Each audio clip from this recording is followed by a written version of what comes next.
अब खबर महाराष्ट्र चुनाव से जुड़ी हुई। महाराष्ट्र चुनाव में आज हाई प्रोफाइल नामांकन का दिन है।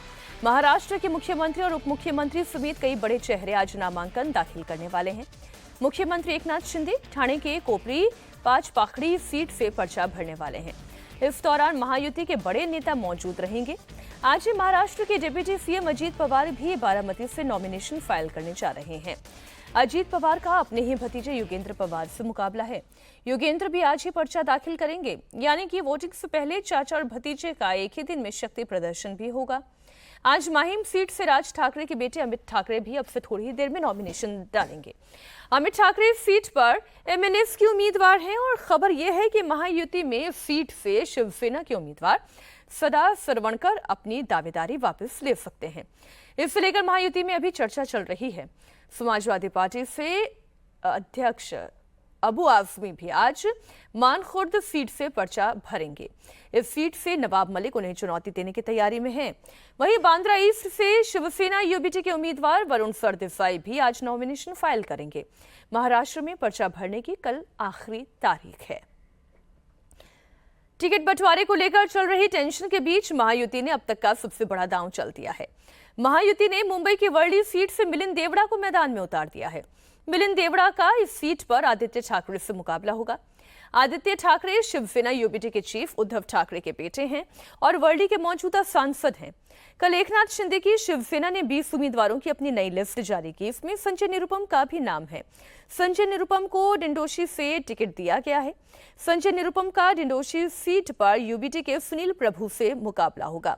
संजय निरुपम और मिलिंद देवड़ा दोनों लोकसभा चुनाव में टिकट नहीं मिलने के बाद कांग्रेस छोड़कर शिवसेना में शामिल हुए थे। अब दोनों ही विधानसभा चुनाव की जंग में नजर भी आएंगे।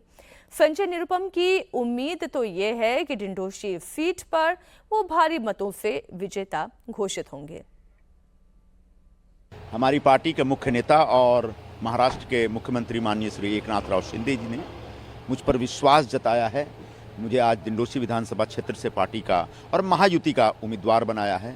मैं उनके इस विश्वास पर खरा उतरूंगा, ऐसा मैं विश्वास जताता हूं और डिंडोशी के मतदाताओं का विश्वास जीतूंगा। उन सब की सेवा करने का जो मेरा व्रत है, उस व्रत को पूरा करूंगा और आखिरकार 23 तारीख को हाथ में भगवा लेकर के विधानसभा में जाएंगे और पूरे डिंडोशी के लोगों के सवालों को उठा करके डिंडोशी के लोगों का कल्याण करेंगे। मुंबई की अणुशक्ति नगर पर भी दिलचस्प मुकाबला होने जा रहा है। यहां दो युवा चेहरों के बीच में टक्कर होगी। शिवसेना शिंदे गुट ने इस सीट पर नवाब मलिक की बेटी सना मलिक को उम्मीदवार बनाया है। शरद पवार की पार्टी ने इस सीट से फवाद अहमद को टिकट देने का ऐलान कर दिया।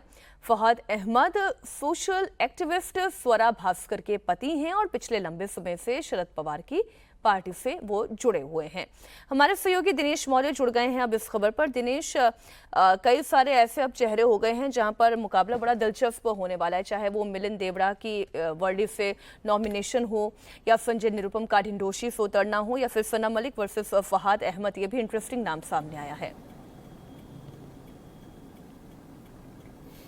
जी बिल्कुल सही कहा आपने। आज महाराष्ट्र की सियासत का बड़ा दिन है क्योंकि तमाम दिग्गज जो नेता हैं वो आज दावेदारी नामांकन जो है उनका वो भरने वाले हैं। इसमें एकनाथ शिंदे को टक्कर देने के लिए ठाकरे सेना की तरफ से केदार दीघे को उतारा गया है, जो उनके सियासी गुरु है एकनाथ शिंदे के, आनंद दीघे, उनके परिवार से आते। वहीं राज ठाकरे के बेटे अमित ठाकरे की सीट को सेव करने का प्रयास जो है बड़े पैमाने पर किया जा रहा है। महायुति की तरफ से जो उनके मौजूदा उम्मीदवार हैं सदा सरवणकर, उन्हें कन्विंस करने का प्रयास जारी, लेकिन अब तक सदा सरवणकर वो कन्विंस नहीं हो पाए हैं। सबसे इंटरेस्टिंग फाइट होने वाली है वर्ली सीट पर, जहां पर आदित्य ठाकरे को लग रहा था कि वो आसानी से जीत सकते, लेकिन मिलिंद देवड़ा के इस पूरे चुनावी समर में उतरने से अब आदित्य ठाकरे की परेशानी जो है इस सीट पर बढ़ सकती है। इसके साथ ही में एकनाथ शिंदे ने बड़ी सटीक रणनीति के साथ अपने तमाम दिग्गज नेताओं को मैदान में उतारा। संजय निरुपम जो सांसद रह चुके,